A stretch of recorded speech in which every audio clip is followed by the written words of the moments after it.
తాకట్లో ఉన్న మీ బంగారాన్ని విడిపించి ఆ రోజు ఆన్లైన్ రేటుకి కొంటాం. Sharma gold company. KGF కమ్మ గ్లోబల్ ఫెడరేషన్.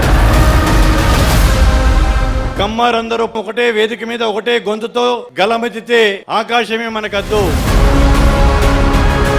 తమిళనాడులో పెట్టారు కాబట్టి మీటింగ్, మీరు DMK అండ్ కాంగ్రెస్ ఇద్దరు కూడా పొత్తులో ఉంటారు. అక్కడ ఎక్కువ DMK మీద ప్రెజర్ తీసుకొచ్చి ఎక్కువ సీట్లు కాంగ్రెస్ చేజిక్కించుకోవడానికి ఇది ఒక మైండ్ గేము. చాలని వార్న్ చేస్తున్నారా, డిమాండ్ చేస్తున్నారా, ఏం చేస్తున్నారు అనేది కూడా ఒకటి చర్చ జరుగుతుంది బయట. ఏం చెప్తారు దానికి అసలుకి? మీరు అన్నట్టు చర్చ అయితే జరుగుతుంది, రకరకాల చర్చలు జరుగుతున్నాయి. రేవంత్ రెడ్డి నా మిత్రుడు కావటం వల్ల రేవంత్ రెడ్డి నన్ను ముందు పెట్టేసేసి ఇదంతా చేయిస్తున్నాడు అనేది కూడా ఒక చర్చ అక్కడక్కడ జరిగింది. ఆంధ్ర తెలంగాణ రెండు రాష్ట్రాల్లో ఉన్న కమ్మవారి సంఖ్య కంటే కూడా తమిళనాడులో ఉన్న కమ్మవారి సంఖ్య ఎక్కువ. ఏ రాజకీయ పార్టీ కూడా రేపు తమిళనాడులో ఎలక్షన్స్లో గెలవలేదు. తెలుగు వాళ్ళు ఎటు స్వింగ్ చూపిస్తే అదే వాళ్ళకి అనుకూలంగా ఉండబోతుంది. జట్టి కుసుమకుమార్ రేవంత్ రెడ్డి వదిలిన ఒక బాణం. అదే KGF అధ్యక్షుడిగా ఈరోజు అన్ని చోట్ల కమ్మ సామాజిక వర్గాన్ని రెచ్చగొట్టే ప్రయత్నం చేస్తున్నారనే మాటకి ఏం చెప్తారు? నేనన్నది రేవంత్ రెడ్డి గారు కూడా ఒక్కళ్ళకొక్కళ్ళు మన డబ్బా మనం కొట్టుకుంటున్నాం, కానీ ఇప్పటికీ తాగునీరు, సాగునీరు, విద్య, వైద్యం దీని మీద పోరాడే నాయకుడే కనిపించట్లేదే. ఇది మీద ఎందుకు టైం పెట్టట్లేదు ఏ నాయకుడు కూడా అసలుకి? కుల వ్యవస్థను నిర్మూలించడం కానీ దీన్ని ప్రభావాన్ని తగ్గించడం కానీ అది భారతదేశంలో జరగకపోవచ్చు సార్, కానీ రెచ్చగొడుతున్నారు కదా. ఇంకా మీరు రాజకీయాల్లోకి వచ్చి 40 సంవత్సరాలు అయిపోయిందా? 35 ఏళ్ళు అయింది. 35 ఏళ్లలో గుర్తురాని కులం, 35 సంవత్సరాల నుంచి గుర్తురాని తెలుగు, 35 సంవత్సరాల నుంచి గుర్తురాని సీట్ల పంపకాలు ఈ రోజే ఎందుకు గుర్తొచ్చింది? కనీసం ఉప ముఖ్యమంత్రి పదవి మన కమ్మవారికి తమిళనాడులో కావాలనేది మన యొక్క డిమాండ్. మరి ఏపీలో చంద్రబాబు నాయుడు గారి పక్కన ఒక కమ్మ డిప్యూటీ సీఎంని, లేకపోతే రేవంత్ రెడ్డి పక్కన ఒక డిప్యూటీ సీఎంని పెట్టుకోవాలని చెప్పలేదు ఎందుకని మీరు? ఇక్కడ కంటే సంఖ్యాపరంగా మేము ఎక్కువ అక్కడ. ఇక్కడి నుంచే బతుకుతాం కదా నాన్ని మనం. చాలా మంది నాయకులు ఈ మధ్యకాలంలో గమనిస్తున్న అసెంబ్లీలో కూడా యువత రావాలి, స్ఫూర్తిదాయకం, మీడియా వాళ్ళు రావాలి, స్ఫూర్తిదాయకం, వస్తే సీట్ ఇవ్వమని చెప్పండి సార్ ఒక్కడన్నా. ఈరోజు బహిరంగంగా చెప్తున్నాను, రేపు నేను కండవ కప్పుకుంటాను, రేపు నాకు సీట్ ఇప్పిస్తారా మీరు? నా దగ్గర డబ్బులు లేవు, ఇప్పిస్తారా? రేపు రాబోయే ఎలక్షన్స్ ఉన్నాయి, ఒకవేళ మీరు కనుక ఆసక్తి ఉండి రమ్మంటే డెఫినెట్లీ మీకు ఇప్పిస్తాను. సరే కానీ సార్ కెమెరా ముఖంగా చెప్పారు, నా కెమెరా ముందే చెప్తున్నాను. 6 నెలల్లో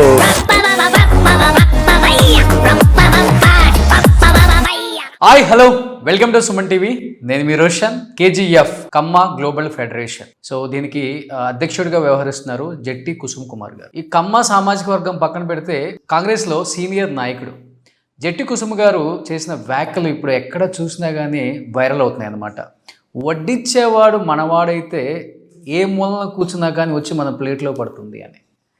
అంటే ఇది కమ్మ సామాజిక వర్గం గురించే చేయాల్సి వచ్చిందా, లేకపోతే రాజకీయాల్లో ఆయన ఉనికి కూడా చాటుకోవడానికి కోసం చేస్తున్న ఒక ప్రయత్నమా?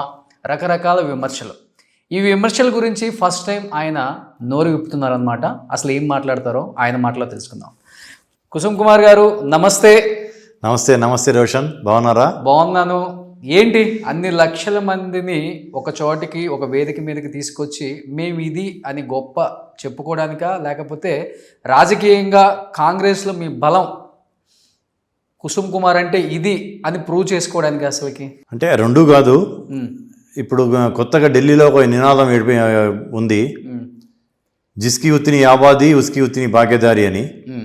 అంటే తెలుగులో చెప్పాలంటే ఎవరికి ఎంత సంఖ్యాబలం ఉందో వాళ్ళకంత భాగస్వామ్యం ఉండాలనేది. ఓకే.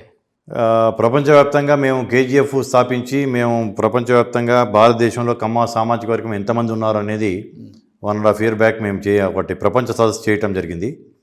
దానికి తెలంగాణ ముఖ్యమంత్రి గారు కూడా రావటం, ప్రారంభించడం. కమ్మవారు అంటే అమ్మ లాంటి వారు అని చెప్పేసి ఆయన చెప్పటం. అంటే ఎక్కడైతే సారవంతమైన భూములు ఉంటాయో, నీళ్లు ఉంటాయో, కమ్మవారు అక్కడ ఉంటారో అని, కష్టించి పనిచేసే తత్వం ఉన్న వాళ్ళని, అన్నదాతలని మా గురించి చాలా గొప్పగా ఆయన చెప్పడం జరిగింది. అది వాస్తవం. ఓకే. అది మా గురించి మేము చెప్పుకోకుండా ఒక ముఖ్యమంత్రి ఒక వేరే సామాజిక వర్గానికి చెందిన ముఖ్యమంత్రి చెప్పడం అనేది కూడా మా వాళ్ళకి చాలా ఇదిగా ఉంది. తమిళనాడు మేము 2,10,00,000 మంది మా సంఖ్య కనుక మేము అనుకుంటే ఉన్న వాస్తవం కనుక అయితే దాంట్లో దాదాపు 3వ వంతు తమిళనాడు రాష్ట్రంలోనే ఉన్నారు. అది చాలామందికి తెలియదు, ఇప్పటివరకు తెలియదు. మీరు సంఖ్యాబలం మొన్న చెప్పే వరకు కూడా 60 లక్షల మంది, 65 లక్షల మంది. అంటే ఆంధ్ర తెలంగాణ 2 రాష్ట్రాల్లో ఉన్న కమ్మవారి సంఖ్య కంటే కూడా తమిళనాడులో ఉన్న కమ్మవారి సంఖ్య ఎక్కువ.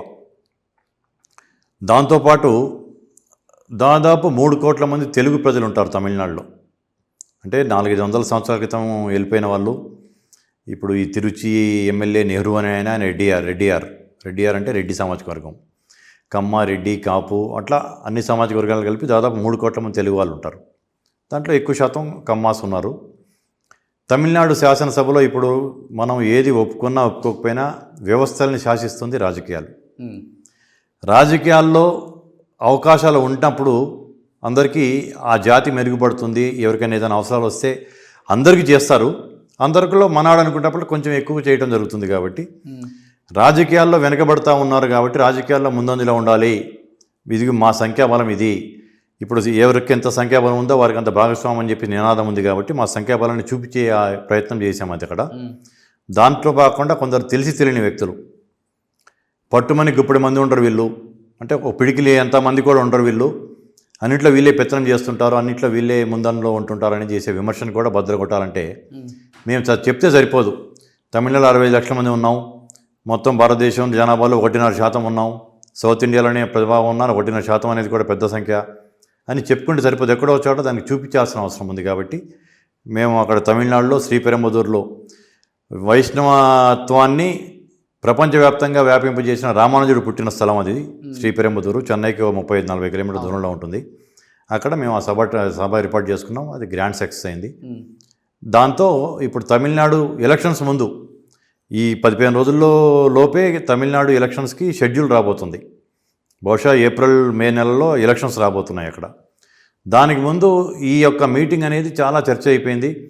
మేము ఎవరికి సపోర్ట్ ఇస్తామా, ఏ రాజకీయ పార్టీకి సపోర్ట్ ఇవ్వబోతున్నామా అని కూడా అడగడం జరిగింది. మేము ఒకటే చెప్పాం, మాకు ఎవరు ఎక్కువగా అవకాశాలు ఇస్తే కనీసం మాకు 30 మంది ఎమ్మెల్యేలు కావాలి.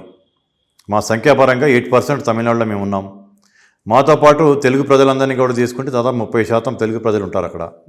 కాబట్టి మాకు కనీసం 30 ఎమ్మెల్యేలు మా వాళ్ళు అసెంబ్లీలో ఉండాలి. మినిమం డిప్యూటీ సీఎం మాకు కావాలి అనేది మేము డిమాండ్ చేయడం జరిగింది. దాని మీద అన్ని రాజకీయ పార్టీలు చర్చ జరుగుతూ ఉన్నాయి.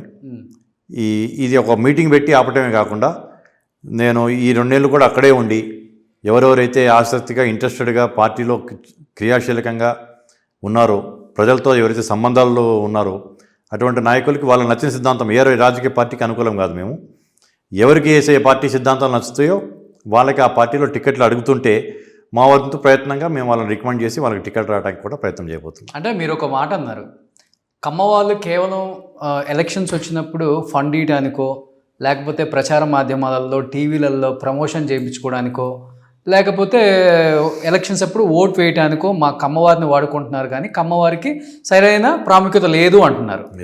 ఎస్, మీరు చెప్పారు అదేనా? అదొకటి పక్కన పెడితే తమిళనాడులో పెట్టారు కాబట్టి మీటింగు, మీరు డిఎంకే అండ్ కాంగ్రెస్ ఇద్దరు కూడా పొత్తులో ఉంటారు అక్కడ. అంటే ఒక రకంగా చెప్పాలంటే మైండ్ గేమ్ ఏమైనా ఆడుతున్నారా? స్టాలిన్ మీద మైండ్ గేమ్ ఏమైనా ఆడుతున్నారా? రాహుల్ గాంధీ డైరెక్షన్ కూడా ఇక్కడ ఉంది. ఎక్కువ డిఎంకే మీద ప్రెజర్ తీసుకొచ్చి ఎక్కువ సీట్లు కాంగ్రెస్ చేజిక్కించుకోవడానికి ఇది ఒక మైండ్ గేము. స్టాలిన్ వార్న్ చేస్తున్నారా, డిమాండ్ చేస్తున్నారా, ఏం చేస్తున్నారు అనేది కూడా ఒకటి చర్చ జరుగుతుంది బయట. ఏం చెప్తారు దానికి అసలుకి? అంటే మీరు అన్నట్టు చర్చ అయితే జరుగుతుంది, రకరకాల చర్చలు జరుగుతున్నాయి. ఒకటేమో నేను కాంగ్రెస్ నాయకుడిని, కాంగ్రెస్కి అనుకూలంగా రేవంత్ రెడ్డి నా మిత్రుడు కావటం వల్ల రేవంత్ రెడ్డి నన్ను ముందు పెట్టేసేసి ఇదంతా చేయిస్తున్నాడు అనేది కూడా ఒక చర్చ అక్కడక్కడ జరిగింది. దానికి మేము పెట్టుకున్న పేరు కూడా కమ్మ మహానాడు. మహానాడు అనేది టీడీపీ పేటెంట్ ఒక రకంగా చెప్పాలంటే. అది ఎన్టీ రామారావు గారు తమిళ ప్రజల్లో మానాడు అంటారు. మానాడు అంటే ఒక సమూహం, భారీ బహిరంగ సభ అని. ఆ మానాడుని తీసుకొని ఆయన తమిళంలో రాజకీయ అక్కడ సినీ నేపథ్యంలో అక్కడ ఉండి అక్కడి నుంచి వచ్చేసి ఇక్కడికి రాజకీయ పార్టీ పెట్టారు కాబట్టి ఆయన మహానాడు అని మానాడుని మహానాడుగా మార్చారు. ఓకే. నేను ఇప్పుడు పేరు పెట్టింది కూడా మహానాడు అనేది పెట్టుకున్నాం మేము, కమ్మ మహానాడు. ఎందుకంటే తమిళ ప్రజలకు కూడా అర్థం అవుద్ది కాబట్టి, మానాడు రెండు ఒకటి, భారీ బహిరంగ సభని అర్థం అవుద్ది కాబట్టి అది పెట్టుకోవటం జరిగింది. దానివల్ల ఇదేదో టీడీపీకి మహానాడు అనేది టీడీపీ బ్రాండు, టీడీపీ పేటెంట్ యొక్క పదం, అది టీడీపీ కోసం చేస్తున్నారేమో అని కూడా కొంచెం చర్చ చేశారు. కాదు, నేను కాంగ్రెస్ నాయకుడిని కాబట్టి ఆ చర్చ పెద్దగా జరగలేదు. మహానాడుని పెట్టడం వల్ల కాంగ్రెస్ నాయకుడు ఇతనేదో రేపు మీరు అన్న పదాలు రాహుల్ గాంధీ గారి యొక్క దీంతో అనేది, రాహుల్ గాంధీ గారికి అసలు ఎటువంటి సంబంధం లేదు. తెలుసు ఆయనకి జరిగింది మాత్రం తెలుసు ఆయనకి, డెఫినెట్లీ మా ఢిల్లీ నాయకత్వానికి తెలుసు, ఈవెన్ బీజేపీ అధినాయకత్వానికి కూడా తెలిసే ఉంటుంది. ఓకే, కుల రాజకీయాలని బాగా ఎంకరేజ్ చేస్తుందా? అంటే ఎవరైనా కావచ్చు, బీజేపీ కావచ్చు, కాంగ్రెస్ కావచ్చు. అంటే కుల రాజకీయాలు అనేది కాదు, పార్టీలు కుల రాజకీయాలను ఎందుకు ఇంతగా చిచ్చుపెట్టి రేపుతున్నారు? స్టేట్లలో ఒక ప్రాంతీయ పార్టీ కొట్టుకు వస్తున్నారు ఇప్పటికే. మేము కమ్మలం గొప్పలే, మేము రెడ్లం గొప్పని, మేము కాపులం గొప్పని. ఇప్పటికే యాదవులు మళ్ళీ కొత్తగా రామచంద్ర యాదవ్ ఒక పార్టీ పెట్టారు. ఒక్కళ్ళకొక్కళ్ళు మన డబ్బా మనం కొట్టుకుంటున్నాం, కానీ ఇప్పటికీ తాగునీరు, సాగునీరు, విద్య, వైద్యం దీని మీద పోరాడే నాయకుడే కనిపించట్లేదే. ఎందుకు వాటి మీద అంత టైం పెట్టట్లేదు? కానీ రాజకీయ నాయకులు కేవలం ఈ కుల ప్రస్తావన తీసుకొచ్చి వాళ్ళు కొట్టుకు సచ్చేలాగా చేస్తున్నారు, కానీ వీటి మీద ఎందుకు టైం పెట్టట్లేదు ఏ నాయకుడు కూడా అసలుకి? అంటే మనం ఒప్పుకోకపోయినా కుల వ్యవస్థను నిర్మూలించడం కానీ, కుల దీన్ని ప్రభావాన్ని తగ్గించడం కానీ అది భారతదేశంలో జరగదు. ఇప్పుడు జరగకపోవచ్చు సార్, కానీ రెచ్చగొడుతున్నారు కదా. ఇంకా రెచ్చగొట్టడం కాదు, ఎవరికి వాళ్ళకి. ఇప్పుడు కమ్మ సామాజిక వర్గం మీకు కూడా బాగా తెలుసు. కమ్మ సామాజిక వర్గం గురించి అందరినీ సమానంగా చూసి అందరినీ కలుపుకొని తీసుకెళ్ళిన సామాజిక వర్గంలో మేము చాలా ఎక్కువ. అటువంటి కమ్మ సామాజిక వర్గం మా ఉనికికే ప్రశ్నార్థకరం అయిపోతుంది అనే దాని మీద, మా ఉనికిని మేము కాపాడుకోవాలి, మా ఐడెంటిఫికేషన్ని మేము చూపించుకోవాలి అనే దాని మీద మేము చేసిన ప్రయత్నం ఇది. అంతేగాని అన్ని సామాజిక వర్గాలతో సమానంగా చూసి అందరినీ గౌరవించిన సామాజిక వర్గం అది. కానీ రాజకీయాలు ఈరోజు వ్యవస్థలను శాసిస్తున్నాయి. రాజకీయాల్లో ఈరోజు మా వాళ్ళు తగ్గిపోతున్నారు. రాను ఇలాగా ఉంటే నేను ఒక కామెంట్ కూడా ఆ రోజు మాట్లాడటం జరిగింది, మీరు దాన్ని ఇంతకుముందు ప్రస్తావించారు. మమ్మల్ని మా మీడియా సంస్థల ద్వారా వారి పబ్లిసిటీకి వాడుకోవటం కానీ, మా పారిశ్రామికవేత్తల్ని, మా యొక్క వ్యాపారస్తుల దగ్గర డబ్బులు తీసుకోవటం కానీ ఇంతవరకే పరిమితం అవుతున్నారు. కానీ మాకేం చేసేది లేదు, జరగటం లేదు. కాబట్టి ఇదిగో మేము ఇంతమంది ఉన్నాము, మాకు ఇది కావాలి, అడగంది అమ్మైనా అన్నం పెట్టదు అంటారు. మాకు ఇది కావాలి అనేది అడగటమే కాకుండా, మేము ఇదిగో మా సంఖ్యాబలం ఇది, ఒక కమ్మ కనీసం 5గురిని ప్రభావితం చేయగలడు. ఎందుకంటే అందరితో కలిసి మేము మెలిసిన జాతి, ఫెడరలిస్టిక్ కాదు. మేమే అందరికంటే గొప్పని ఎక్కడ కూడా మాట్లాడం. మేము అందరిలాంటి వాళ్ళమే. అందరితో పాటు మాకు కూడా మా యొక్క భాగస్వామ్యం మాకు కావాలి అనే ఒక దాని మీద మేము చేసిన ప్రయత్నం. అది అనూహ్య స్పందన వచ్చింది తమిళనాడులో జరిగిన ఒక మీటింగ్ గురించి. అది తమిళనాడు వరకే ప్రయత్నం కాకుండా భారతదేశం మొత్తానితో పాటు ప్రపంచవ్యాప్తంగా ఉన్న చాలా మందిలో కొన్ని లక్షల కోట్ల మంది దాని మీద డిస్కషన్ జరుగుతూ ఉంది, చర్చ జరుగుతుంది. ఓకే, పాజిటివ్గా కావచ్చు, నెగిటివ్గా కావచ్చు. మీరు ఒక మాట అన్నారు, రేవంత్ రెడ్డి కూడా వెనకుండి నడిపించిన కార్యక్రమం ఇది అన్నారు కదా. నిజంగా రేవంత్ రెడ్డి హస్తం ఉందా? జట్టి కుసుమ్ కుమార్ రేవంత్ రెడ్డి వదిలిన ఒక బాణం, అదే కేజీఎఫ్ అధ్యక్షుడిగా ఈరోజు అన్ని చోట్ల కమ్మ సామాజిక వర్గాన్ని రెచ్చగొట్టే ప్రయత్నం చేస్తున్నారనే మాటకి ఏం చెప్తారు?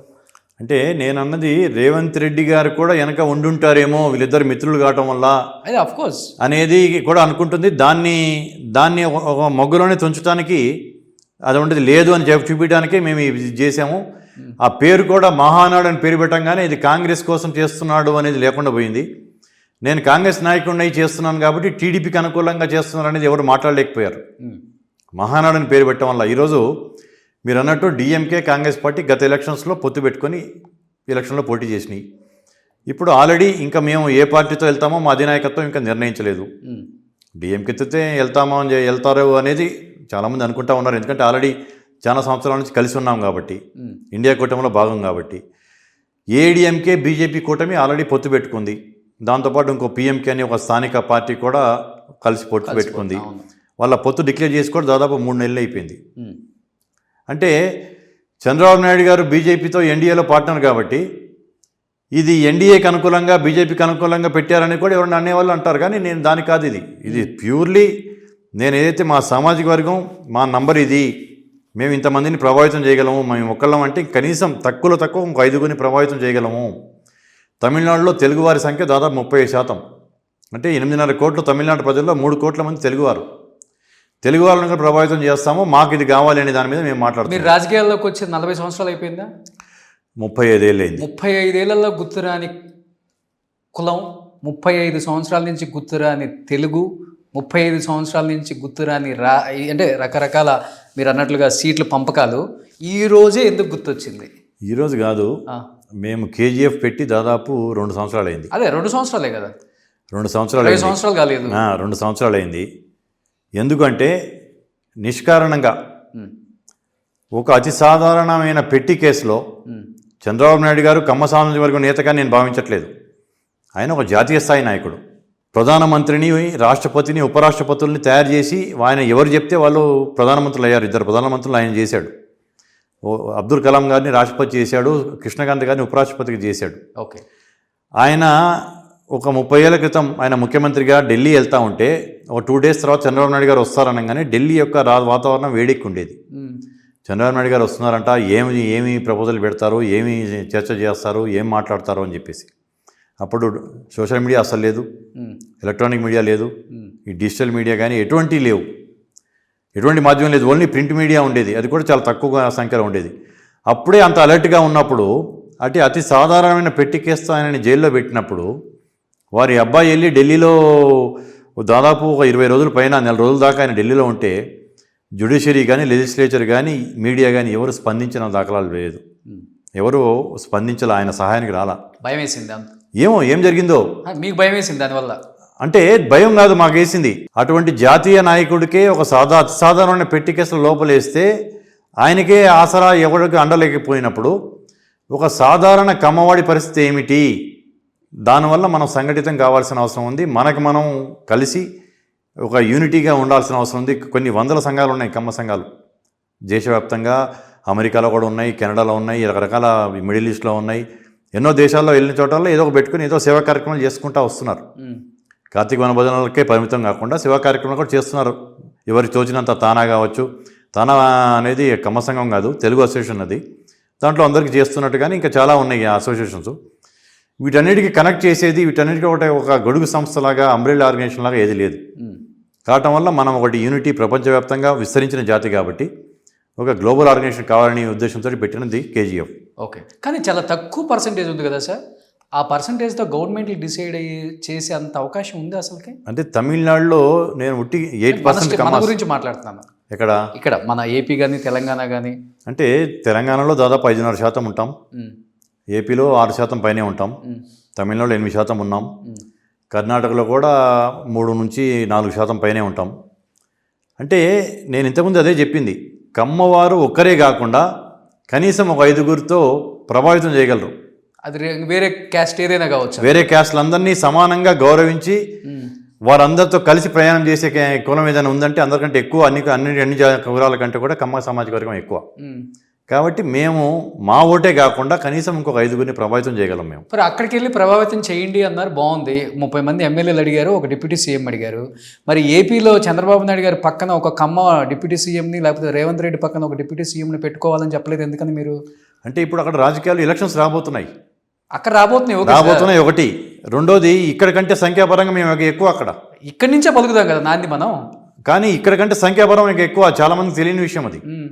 2 తెలుగు రాష్ట్రాల్లో ఉన్న కమ్మవారి సంఖ్య కంటే కూడా తమిళనాడులో ఉన్న కమ్మవారి సంఖ్య ఎక్కువ. ఎలక్షన్స్ రాబోతున్నాయి కాబట్టి ఎలక్షన్లో మేము ఆ డిమాండ్ చేయడం జరిగింది.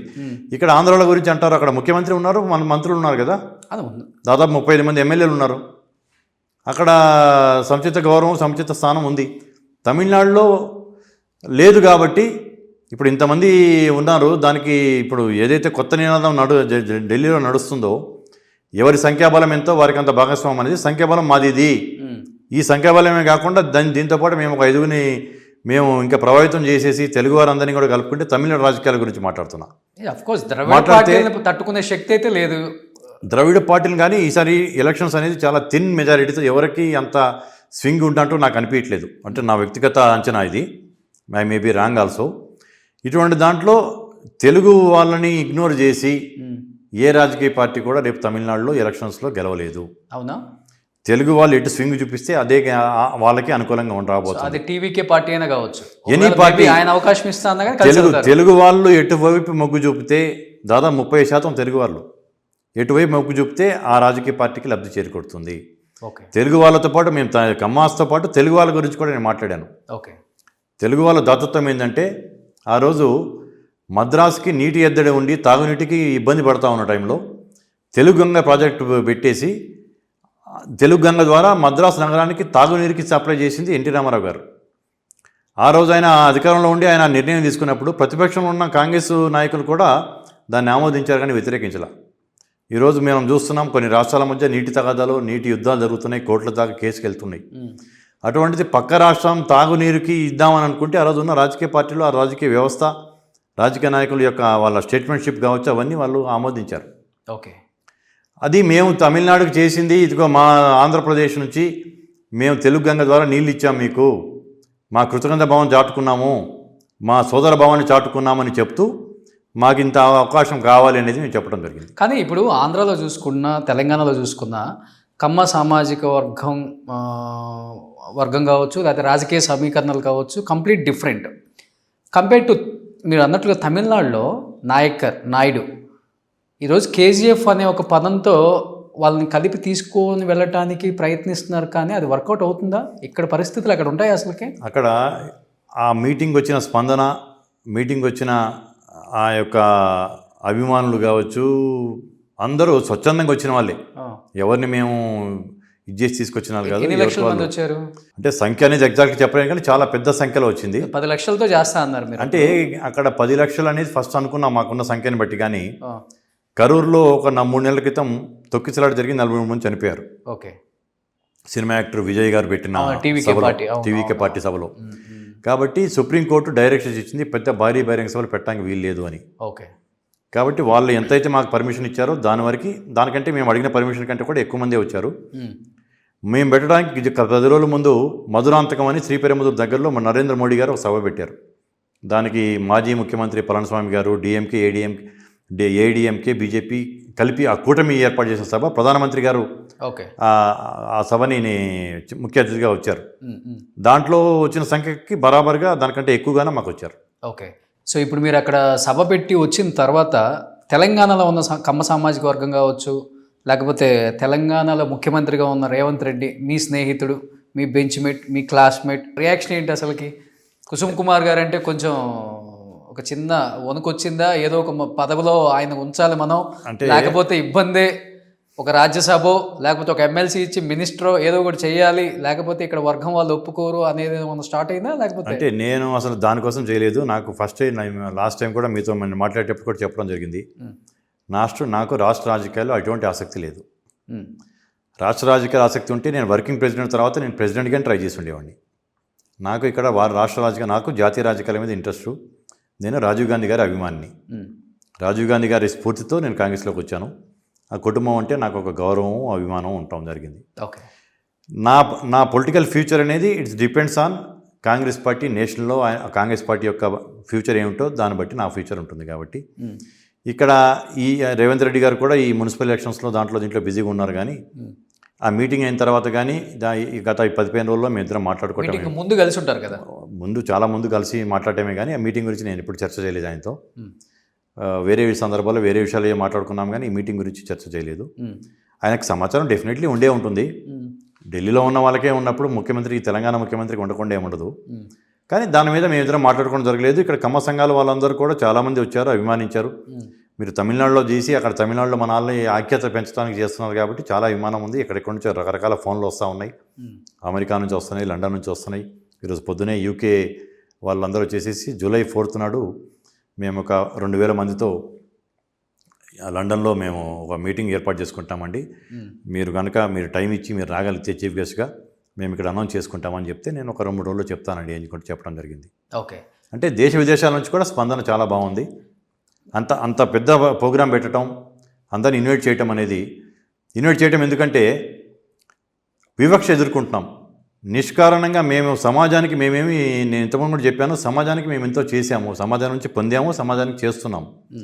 సమాజానికి ఇంకా ముందు కూడా సమాజానికి ఎంతో చేస్తాం. సమాజంలో ఉండేది ఒకటి మా వర్గమే కాదు కదా, అందరికీ జరుగుతుంది మేలు. నేను ఇక్కడ జరిగిన ప్రపంచ కమ్మ సదస్సులో, వరల్డ్ సమిట్లో ఒక మాట చెప్పడం జరిగింది.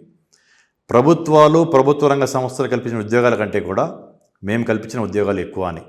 అది వాస్తవం. ఓకే. కానీ ఒకటి కుసుమ్ గారు, ఇప్పుడు ఒకప్పుడు ప్రాంతీయ పార్టీలలో ఎలా ఉండేదంటే సూట్ కేసులు పట్టుకొని వెళ్ళిన వాడికే ప్రాముఖ్యత, జెండా మోసిన వాడికి, కండవ కప్పుకొని 40 సంవత్సరాలు 35 సంవత్సరాలు కష్టపడిన వాడికి పెద్దగా ఇంపార్టెన్స్ ఉండదు అనేదో బయట పాపం గేటు దగ్గర ఒక చిన్న కుక్కను చూసినట్టు చూస్తున్నారు. అప్పటి నుంచి ఇప్పటికి కూడా, ఇప్పుడు ఇంకా ఎక్కువైపోయింది అనుకోండి. కొత్తగా ఏపీలో కూడా 86 మంది ఎమ్మెల్యేలు వచ్చారు. జెండా మోషన్లు ఏమైపోయారు అసలుకి. ఇప్పుడు ఒకరికొకరు కొట్టుకుంటున్నారు, ఆ పార్టీ వాళ్ళు ఈ పార్టీ వాళ్ళు. జనసేన వాళ్ళు మాకు ఇంపార్టెన్స్ ఇవ్వట్లేదని చెప్పి వాళ్ళ కెమెరాల ముందుకు వచ్చి చెప్పేస్తున్నారు. అలాంటిది ఇక్కడ చూస్తే 3 సంవత్సరాల ముందు వచ్చిన రేవంత్ రెడ్డికి ఇంపార్టెన్స్ ఇచ్చారు. చీఫ్ మినిస్టర్ కుర్చీలో కాంగ్రెస్ గవర్నమెంట్ కూర్చోబెట్టింది ఇక్కడ మీ అధిష్టానం. ఇప్పుడు రేవంత్ రెడ్డితో పాటు ఆయన మీద అభిమానంతో కావచ్చు, ఆయన మీద ఇష్టంతో కావచ్చు వచ్చిన వాళ్ళే ఉంటారు. కానీ కాంగ్రెస్ పార్టీ అంటే ఇష్టంతో వచ్చిన వాళ్ళు అయితే కాదు కదా. అలాంటి వాళ్ళకి ఎక్కువ ఇంపార్టెన్స్ ఇస్తుంది కాంగ్రెస్ పార్టీ ఇక్కడ.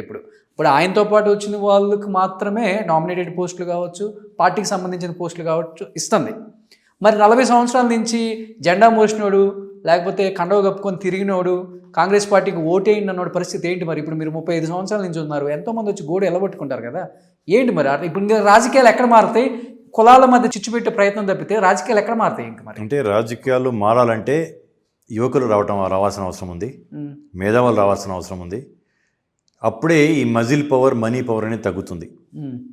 ఎందుకంటే యువకులు రాజకీయం మీద ఒక రకమైన నిరాసక్తత, ఈ కుళ్ళు రాజకీయాలు మనకెందుకు, ఈ దాంట్లో మనకెందుకు అని చెప్పేసి యువకులు దూరం కావటం. ఎడ్యుకేటెడ్, ముఖ్యంగా ఎడ్యుకేటెడ్ యువకులు, అన్ఎడ్యుకేటెడ్ దూరంగా ఉంటున్నారంటే సూట్ కేసులు లేవు కాబట్టి దూరంగా ఉంటున్నారు సార్. కావటం వల్ల అటువంటి రాకుండా ఒక మార్పు అనేది రావాల్సిన అవసరం ఉంది. మార్పు అనేది సహజం. ఒక 20 ఏళ్ళకో 30 ఏళ్ళకో ఒక్కోసారి ఒకటి చేంజ్ అవుతా ఉంటుంది. సార్ నేను వస్తాను ఈరోజు, సీట్ ఇవ్వమని చెప్పండి కాంగ్రెస్ పార్టీకి. మరి ఇప్పుడు ఎలక్షన్సే లేవు, నేను వస్తా, ఇన్ కేసు రేపు వస్తాను, సీట్ ఇవ్వమని చెప్పండి, రూపాయి లేకుండా నాకు. అంటే పాపులారిటీ అన్నారు. ప్రతి నాయకుడు కెమెరా ముందు మాట్లాడేది. నేను చాలా మంది నాయకులు ఈ మధ్యకాలంలో గమనిస్తున్న, అసెంబ్లీలో కూడా యువత రావాలి స్ఫూర్తిదాయకం, యువత రావాలి స్ఫూర్తిదాయకం, మీడియా వాళ్ళు రావాలి స్ఫూర్తిదాయకం, ప్రశ్నించేవాడు రావాలి స్ఫూర్తిదాయకం అంటున్నారు. వస్తే సీట్ ఇవ్వమని చెప్పండి సార్ ఒక్కడన్నా. రేపు నేను ఈరోజు బహిరంగంగా చెప్తున్నాను, రేపు నేను కండవ కప్పుకుంటాను, రేపు నాకు సీట్ ఇప్పిస్తారా మీరు? నా దగ్గర డబ్బులు లేవు, ఇప్పిస్తారా? అంటే రేపు రాబోయే జిహెచ్ఎంసీ ఎలక్షన్స్ ఉన్నాయి. ఒకవేళ మీరు కనుక ఆసక్తి ఉండి రామంటే డెఫినెట్లీ మీకు ఇప్పిస్తాను సార్. కానీ ఏంటి సార్, రేపు జిహెచ్ఎంసీ చెప్పారు, కెమెరా ముందే చెప్తున్నాను. 6 నెలల్లోనో ఎప్పుడో నిన్నే నోటిఫికేషన్ వచ్చినాయి, 3 కార్పొరేషన్స్గా మారింది. అది 6 నెలలకు వస్తాయా 5 నెలలకు వస్తాయా నాకు ఇంకా క్లారిటీ లేదు. వచ్చినప్పుడు మీలాంటి యువకులు వచ్చి ప్రజలు మార్పు, ఇప్పుడు మీకు గుర్తుండే ఉంటుంది, అస్సాం గణ పరిషత్ అని ఒక పార్టీ ఏర్పాటు చేసి అస్సాంలో ఆయన ఒక విద్యార్థి సంచలనం చేసేసేసి ఆ విద్యార్థి ఉద్యమాన్ని తీసుకొచ్చేసేసి ముఖ్యమంత్రి అయిపోయాడు. సరే, తర్వాత కారణాల వల్ల కొనసాగించలేకపోయాడు, బట్ ముఖ్యమంత్రి అయ్యాడు. అట్లా అనేది వచ్చినప్పుడు, ఉద్యమం వచ్చినప్పుడు మార్పు అనేది జరుగుతుంది. ఎన్టీ రామారావు గారు పార్టీ పెట్టినప్పుడు ఎవరైనా కాంగ్రెస్ పార్టీ అంత కాకలు తీరిన యోధులు ఉన్నారు, ఇందిరాగాంధీ గారు బతికున్నారు, అంత బలంగా ఉన్నారు ఢిల్లీలో. ఆమెని కాదని 9 నెలల్లో అధికారంలోకి వస్తారని ఎవరైనా ఊహించారా? ఒక విప్లవం అనేది వచ్చింది. రామారావు గారు వచ్చినప్పుడు ఎవరు డబ్బు సంచులు ఉన్న వాళ్ళు కాదు. ఆయన ఎక్కువ శాతం సీట్లు ఇచ్చింది వెనకబడిన తరగతులకి.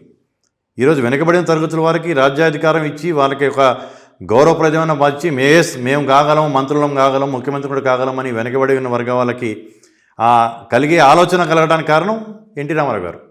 అటువంటి మార్పు రావాలి. మీలాంటి వాళ్ళు వచ్చినప్పుడే ఆ మార్పు వచ్చింది డెఫినెట్లీ. నేను ప్రత్యక్ష ఎలక్షన్స్లో ఎప్పుడు ఎలక్షన్లో టికెట్లు అడిగి నిలబడే వ్యక్తిని కాదు కాబట్టి నాకేం భయం లేదు. నేను ఇప్పుడు ఏదో ఓట్లు వేస్తారో, నాకు ఇంకెవరు ఓట్లు వేయరు, నేను ఒక మాట అంటాను. ఇప్పుడు రోషన్ని ఎంకరేజ్ చేస్తున్నాను, రోషన్ వచ్చేసేస్తే ఇంకేదో ఎవరికో ఏదో నష్టం అవుతుంది, నాకేదో పోద్దని నేను అనుకునే టైప్ కాదు. నాకు రాష్ట్ర రాజకీయాల్లో అసలు ఆసక్తే లేదు. కాబట్టి మీలాంటి వాళ్ళు వచ్చినప్పుడు మార్పు డెఫినెట్లీ వస్తుంది. డబ్బు సంచులు, మజిల్ పవర్ అనేది కొంతవరకే వస్తుంది. ప్రజలు డబ్బు చూసి విరక్తి కలిగినప్పుడు ఇతను మనకు అందుబాటులో ఉంటాడు, డబ్బు ఇచ్చి మనకి ఇది చేసుకుంటున్నాడు. కొందరు మనీ ఫార్మర్స్గా మారిపోతున్నారు.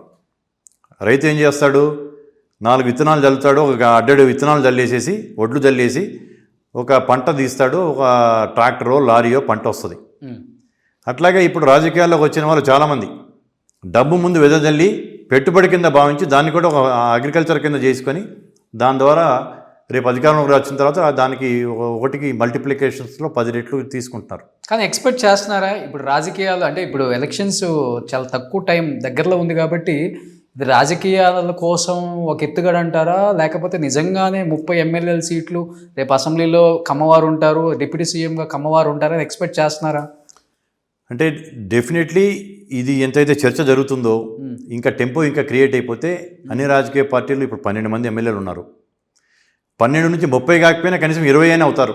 ఓకే, 20 అయినా అవుతారు. డిప్యూటీ సీఎం డెఫినెట్లీ అవుతారనేది నేను ఆశిస్తున్నాను. ఒకవేళ కాలేకపోయినా మంచి శాఖలతో ఒకళ్ళిద్దరు మంత్రులు అయితే అవుతారు కదా. ఓకే, ఇప్పుడు 5 తెలుగు మంత్రులు ఉన్నారు. 5 నుంచి రేపు ఒక 2 పెరగవచ్చు, 7 కావచ్చు తెలుగు మంత్రులు. ఆడ 233 అసెంబ్లీలలో మీకు 39 పార్లమెంట్లు ఉన్నాయి. అక్కడ దాంట్లో 15% అంటే మీకు దాదాపు 33-34 మంది మంత్రులు కావాలి. ఓకే, దాంట్లో ఇప్పుడు 5 తెలుగు వాళ్ళు ఉన్నారు మంత్రులు తమిళనాడులో. 5 నుంచి 8కి పెరిగినా కానీ అది మనం నా ఎఫర్ట్కి నేను ఎంతో కొంత సాధించినట్టే అవుతుంది కదా. ఓకే, కానీ ఒక మార్పు అయితే కనిపించింది. డెఫినెట్లీ మార్పు కనిపిస్తుంది. ఇప్పుడు నాకు ఈ 2-3 రోజుల నుంచి రాజకీయ పార్టీ నాయకులు కావచ్చు, వాళ్ళు కావచ్చు, చేస్తున్న ఫోన్లు కానీ, ఆసక్తిగా ఉన్న వాళ్ళు వివిధ రాజకీయ పార్టీల్లో నేను ఒకటే చెప్పడం జరిగింది, ఏ రాజకీయ పార్టీకి ఇది అనుకూలం కాదు. రేపు ఎవరు ఎక్కువ సీట్లు ఇస్తారో, ఎవరు ఎక్కువ ఇది చేస్తారో ఆ తర్వాత ఒక కమిటీ నిర్ణయించుకొని ఇదిగో వీళ్ళు ఎక్కువ ఇచ్చారనేది అప్పుడు డెసిషన్ తీసుకుంటాము. ఓకే, అంతేగాని ఏ రాజకీయ పార్టీకి సంబంధం లేదు.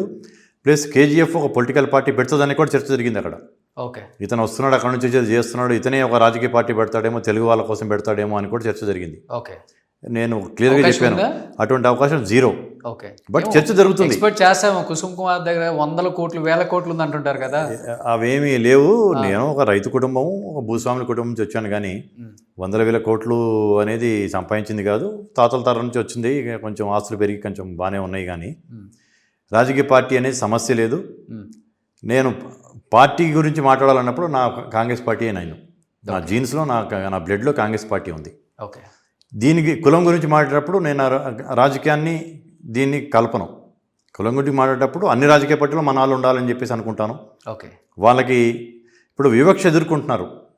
మేము ఎంతో చేసాం. మేము లాస్ట్ టైం కూడా నేను చెప్పడం జరిగింది, నాగార్జున సాగర్ డ్యామ్ కట్టడానికి కారణం మా ముత్యాల రాజా గారు. చాలామందికి తెలియదు. ఓకే, ఆ రోజు నందికొండల మధ్యలో సహసిద్ధమైన ఒక ప్రాజెక్టు కట్టాలి, లేకపోతే కృష్ణా జలాలు వృధాగా సముద్రంలో కలిసిపోతున్నాయి, ఇక్కడ ఒక డ్యామ్ కట్టండి అని అన్నప్పుడు డబ్బులు లేవు, ఈ ప్రభుత్వం అంత పెద్ద బౌలార్థక సాధక ప్రాజెక్టు కట్టడానికి డబ్బులు లేవు అని చెప్పి నీలం సంజీవ్ రెడ్డి గారు ముఖ్యమంత్రి. అంటే అప్పుడు ప్రైవీ పర్సెస్ అని ఒకటి ఉండేవి, రాజభరణాలని ఇచ్చేవాళ్ళు. రాజభరణాల కింద 52 లక్షల రూపాయలు ఆయనకు వచ్చినాయి సెంట్రల్ గవర్నమెంట్ నుంచి. ఆయన యొక్క సంస్థానాన్ని ప్రభుత్వంలో విలీనం చేశాడు కాబట్టి ఆ 52 లక్షల రూపాయలు డొనేట్ చేసి ముంపుకి గురయ్యే కొన్ని వేల ఎకరాలు ఆయన పొలాలు కూడా ప్రభుత్వానికి ఇచ్చేసేసి నాగార్జున డ్యామ్ కట్టడానికి కారణం ముత్యాల రాజా గారు. రాజా వాసిరెడ్డి, రామగోపాల, కృష్ణ, మహేశ్వర ప్రసాద్. ఈరోజు Krishna, Guntur part of west Godavari, part of Prakasam. తెలంగాణలో చూసుకుంటే నల్గొండ, ఖమ్మం, వరంగల్, పార్ట్ ఆఫ్ మహబూబ్నగర్. ఇన్ని జిల్లాలకి తాగునీరు, సాగునీరుతో పాటు 2 రాష్ట్రాలకి విద్యుత్ అందిస్తున్న ప్రాజెక్ట్ ఏదైనా ఉందంటే నాగార్జున డ్యామ్. దాన్ని కట్టింది మేము. అశోకుడు తవ్వించిన చెరువుల కంటే కూడా భారతదేశం వ్యాప్తంగా రాజా వాసిరెడ్డి వెంకటాద్రి నాయుడు కృష్ణా, గుంటూరు జిల్లాలో తవ్వించిన చెరువులు ఎక్కువ. అంటే సమాజానికి ఎంతో చేశాం. మేము కోరుకునేది గౌరవం మాత్రమే, నిష్కారణంగా పదవులు కాదు, గౌరవం కోరుకుంటున్నాము. ఇప్పుడు తమిళనాడు ఎలక్షన్స్ ఉన్నాయి కాబట్టి దాంతోపాటు గౌరవంతో పాటు మాకు రావాల్సిన భాగం షేర్ కావాలి కదా. ఎవరికెంత జనాభా వారికి అంత భాగస్వామ్యం అంటున్నారు కదా, మాకు ఇంత భాగస్వామ్యం కావాలని చెప్పి అడుగుతున్నాం. దాంట్లో చేసింది సఫలీకృతం అయ్యాం. దాంట్లో మీటింగు దేశ విదేశాల నుంచి కూడా. ఎందుకు ఆ డైలాగ్ బాగా వైరల్ అయింది సార్? వడ్డించేవాడు మనవాడైతే ఏ మూలన కూర్చున్నా, ఎందుకు అంత పెద్ద డైలాగ్? అంటే సహజం కదా అది. ఇప్పుడు ఏ గూటి పక్షులు ఆ గూటికి చేరుతాయి, ఏ జాతి పక్షులు ఆ జాతి పక్షులతో కలిసి ప్రయాణం చేస్తూ ఉంటాయి. అది ఎంత సహజమో ఈ రోజుల్లో కుల వ్యవస్థ మనవాడు అనుకునేది అంత సహజం. ఎక్కడ కుల వ్యవస్థ? ఇప్పుడు రెడ్లు కమ్మలను చేసుకుంటున్నారు, కమ్మ కాపులను ఉన్నా కానీ ఒకళ్ళు కలిసిపోతున్నారు. రెడ్లు కమ్మలు ఒకళ్ళు అయిపోయారు, పిల్లలు పుడుతున్నారు, వాళ్ళు ఒకరికి రెడ్డి పెట్టుకుంటున్నారు, ఒకరికి కమ్మ పెట్టుకుంటున్నారు పేరు. రకరకాలుగా ఉంది కదా. ఇంకా మంచిదే, మంచి వాతావరణం. ఇంకా క్యాస్ట్ తో మనం ఎందుకు అంత అంటే అది ఉన్నా కానీ రాజకీయాలకు వచ్చేటప్పకల్లా ఎవడు మనాడు అని చూస్తారు. ఓకే, ఇప్పుడు రాజకీయ పార్టీలు కూడా ఈరోజు 42% బీసీలకి కావాలని బీసీలు డిమాండ్ చేస్తున్నారు. రాజకీయ పార్టీలు కూడా, అన్ని రాజకీయ పార్టీలు దానికి మద్దతు పలుకుతూ ఉన్నాయి. కానీ ఒకటైతే మారాలి సార్, ఇప్పుడు ఎవరైతే ఎమ్మెల్యేలు అయ్యారో రెచ్చిపోతున్నారు. కానీ అంటే మా నాయకుడిని ఒక మాట చెప్పమను, ఒక్కడు కూడా లేకుండా చేస్తాం, ఎక్కడైనా ఒకళ్ళు స్టేట్మెంట్ ఇస్తారు. మీ నాయకుడు మాట చెప్పలేమో, మా నాయకుడు సైగ చేస్తే చాలు మొత్తాన్ని లేపేస్తామని ఒకడంటాం. ఎవరిని లేపేసేది? ఓట్లేసి గెలిపించిన వాళ్ళని లేపేసేది. అది చాలా తప్పు. సిగ్గుండొద్దా సార్ ఒక్కొక్క రాజకీయ, అది ఏ పార్టీ వాళ్ళని కావచ్చు, అది చాలా తప్పు. అందుకనే టీడీపీయా, జనసేన, కాంగ్రెస్ అని అది పరాకాష్ట అటువంటి మాట్లాడాలి సార్. వాళ్ళకి ఒక్కొక్క లేడీ ఎమ్మెల్యేలు స్టేట్మెంట్లు ఇస్తున్నారు. ఒక మాట చెప్తే మొత్తాన్ని లేపేస్తాం. వాడేమో వైసీపీ వాడు వచ్చి ఒక కనుసైగ చాలు ఎవరిని లేపేసేది? ఓట్లేసి గెలిపించిన కార్యకర్తల్ని, ఓటర్స్ ప్రజల్ని లేపుతాం. వీళ్ళని లేపేయాలి సార్ ముందు.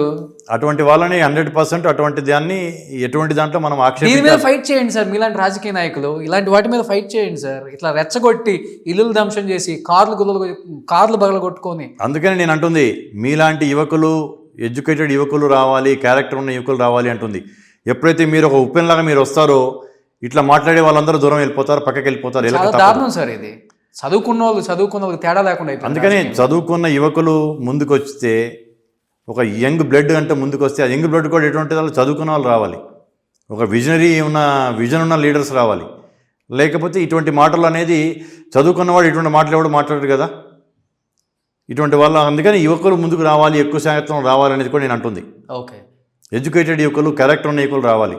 మనీ పవర్ ఇచ్చినవాడు ఆ డబ్బులు సంపాదించడానికి చూస్తాడు, రెచ్చగొట్టి చేసుకునే వాళ్ళు చూస్తారు. కానీ ఎక్కడ మేము ఎవరిని రెచ్చగొట్టలేదు. ఇవన్నీ చూసినప్పుడే మాలాంటి వాళ్ళు గట్టికొచ్చి మాట్లాడాలనిపిస్తుంది. ఈరోజు మీడియా వాళ్ళకి కూడా బెదిరింపులు, అంటే బెదిరింపులకు బెదిరిపోతామని మేము అంటలేదు, చెప్తున్నాను. ఇవన్నీ చూస్తున్నప్పుడు మన కళ్ళ ముందు వీళ్ళ రాజకీయ నాయకులు, వీళ్ళక మనం ఓట్లేసింది సిగ్గు లేదా వీళ్ళకి అనిపిస్తుంది. జుగుప్స కలుగుతుంది. కొన్ని పదాలు వింటా ఉంటే జుగుప్స కలుగుతూ ఉంటుంది. అది పరాకాష్ట, దాన్ని ప్రజలు వర్షించరు. అట్లా మాట్లాడే వాళ్ళది పొలిటికల్ లైఫ్ అనేది చాలా తక్కువగా ఉంటుంది. వాళ్ళు ఇంతకుముందు తెలంగాణలో అసలు లేదు సార్. ఇప్పుడు ఆంధ్రాను చూసి తెలంగాణ కూడా చిన్నగా నేర్చుకుంటున్నారు. అది కులం కావచ్చు, ఇలాంటి రాజకీయ వ్యవస్థ. తెలంగాణలో ఒక రకంగా చెప్పాలంటే ఇది నిజాం సామ్రాజ్యంలో ఉన్నారు కాబట్టి పెద్ద కుల వ్యవస్థ ఉండేది కాదు, కొద్దిగా మత వ్యవస్థ ఉండేది ఒక టైంలో. ఇప్పుడు ఇక్కడ కూడా మీరు అన్నట్టు ఇక్కడ కూడా అది పెరుగుతూ ఉంది. ఎవరి వాళ్ళు ఇప్పుడు ఎత్తుకుతూ ఉంటారు. ఇప్పుడు 10 మంది డయాస్ మీద ఫోటో ఉంటే అన్ఫార్చునేట్లీ దీంట్లో ఎవరెవరు మన వాళ్ళు ఉన్నారా అనేది ఎత్తుకుంటున్నారు. ఇక దాన్ని మనం మార్చలేము. దాన్ని మార్చలేము. ఇప్పుడు కేజీఎఫ్ రానున్న ఇంకొక 2 సంవత్సరాలలో ఆంధ్ర తెలంగాణలో కూడా మళ్ళీ గంటారామం మోగుతుంది కాబట్టి డెఫినెట్గా ఇక్కడ కూడా మేము మీ కేజీఎఫ్ ఏదన్నా పెద్ద మీటింగ్ పెట్టి, అంటే హైదరాబాద్లో డెఫినెట్లీ జిహెచ్ఎంసీ ఎలక్షన్ ముందు ఒక పెద్ద మీటింగ్ పెట్టే ఆలోచనలో ఉన్నాం. ఎందుకంటే మీటింగ్ పెట్టేసేసి ఇప్పుడు ఇది రాజకీయ పార్టీలు ఆ మీటింగ్ పెట్టి సంఖ్యాబలం చూపిస్తేనే వాళ్ళకి స్పందన కలుగుతుంది, లేకపోతే కలగట్లా. కాబట్టి డెఫినెట్లీ జిహెచ్ఎంసీ ఎలక్షన్స్ ముందు మీటింగ్ పెట్టడం, సంఘటితం చేస్తాం. మేయర్ అనేది ఒకటి కావాలని చెప్పి అంటాం. దాంట్లో ఎవరికి ఎంత భాగస్వామ్యం ఉందో, వాళ్ళకంత జనసంఖ్య ఉందో వాళ్ళకంత భాగస్వామ్యం అనే నినాదాన్ని నేను తీసుకొని ముందుకెళ్తాను. సో కేజీఎఫ్ అయితే ఆపేది లేదు, ఆపే ప్రసక్తే లేదు. ఓకే, ఒక పక్క రాజకీయం, ఒక పక్క కేజీఎఫ్, రెండింటిని బ్యాలెన్స్ చేసుకుంటూ 2 జోడెడ్లాగా రెండింటిని తీసుకొని వెళ్తాం. ఓకే, ఏంటి సార్ మీ అల్టిమేట్ గోల్ ఏంటి? రాష్ట్ర రాజకీయాలు వద్దన్నారు, మీకు కేంద్ర రాజకీయాలు అన్నా కాబట్టి ఏంటి మీ గోల్ ఏంటి? సెంట్రల్ మినిస్టర్ అవ్వాలన్నా ఇన్ ఫ్యూచర్? అంటే రేపు నా డెస్టినీ అనేది మనకు తెలీదు. మనకి చాలా కోరికలు ఉంటాయి, కానీ ఏమవుతాము ఏం కాగలము అనేది తెలియదు. కొందరు ఈరోజు వచ్చి రేపేదో అయిపోతుంటారు, కొందరికి కొంచెం టైం లేట్ అవుతుంటుంది. కానీ డెఫినెట్లీ నాకు వచ్చే అవకాశం నాకు వస్తుందని చెప్పేసి నేను నమ్ముతున్నాను. వచ్చిన రోజు నాకున్న విజన్ ఏంటి అనేది, నేను ఏం చేయాలనేది నేను చేయడానికి ఒక ప్రణాళిక అయితే నాకు ఉంది. ఏమవుతాననేది ఇప్పుడే చెప్పలేను, ఎందుకంటే నేను ప్రత్యక్ష ఎలక్షన్స్లో నిలబడే ఆసక్తి లేదు కాబట్టి. చూద్దాం ఏమవుద్దాం ముందు భవిష్యత్తు. Super, thank you sir, thank you so much. వడ్డించేవాడు మనవాడైతే మూలన కూర్చుందనే డైలాగ్ అయితే చెప్పను గాను, మీరు అందరికి కావాల్సిన వాడు కాబట్టి మూలన కూర్చోపోయినా, ఇంటి ముందుకు వచ్చినా, ఎక్కడున్నా కానీ, వాళ్ళ ఇంట్లో ఉన్నా కానీ తీసుకెళ్ళి పెట్టే ఒక మంచి క్యారెక్టర్. సో అందు గురించి నేను అడగగానే యాక్సెప్ట్ చేశారు చేయడానికి. అండ్ మీటింగ్ కూడా చాలా సక్సెస్ అయింది, మంచి ఫీడ్బ్యాక్ వచ్చింది, పాజిటివ్గానే ఉంది. అండ్ డెఫినెట్గా మీరు అనుకున్నట్లుగానే 30 మంది ఎమ్మెల్యేలు, ఒక డిప్యూటీ చీఫ్ మినిస్టర్ నెక్స్ట్ తమిళనాడులో ఉండాలని, మీరు ఈ ఫెడరేషన్ ఇంకా ముందుకు తీసుకెళ్లాలని, కులాల మధ్య చిచ్చు కాకుండా ఒక మంచి వాతావరణం క్రియేట్ చేయాలని మనస్ఫూర్తిగా కోరుకుంటున్నాను సార్. అండ్ యువతను కూడా మీరు ఎంకరేజ్ చేయాలని, కాంగ్రెస్ పార్టీలో యువతను తీసుకోవాలి, యువతను ఎంకరేజ్ చేయాలి, కేంద్రం స్థాయికి తీసుకెళ్లాలని. సో మీలాంటి వాళ్ళు ఉంటే చాలామంది యువత మీ పేరు కూడా చెప్పుకుంటారని మనస్ఫూర్తిగా కోరుకుంటున్నాను. Thank you so much. ధన్యవాదాలు. Thank you. సుమన్ టీవీలో మీ పర్సనల్ అండ్ బిజినెస్ ప్రమోషన్స్ కోసం కింది నెంబర్కి కాంటాక్ట్ చేయండి.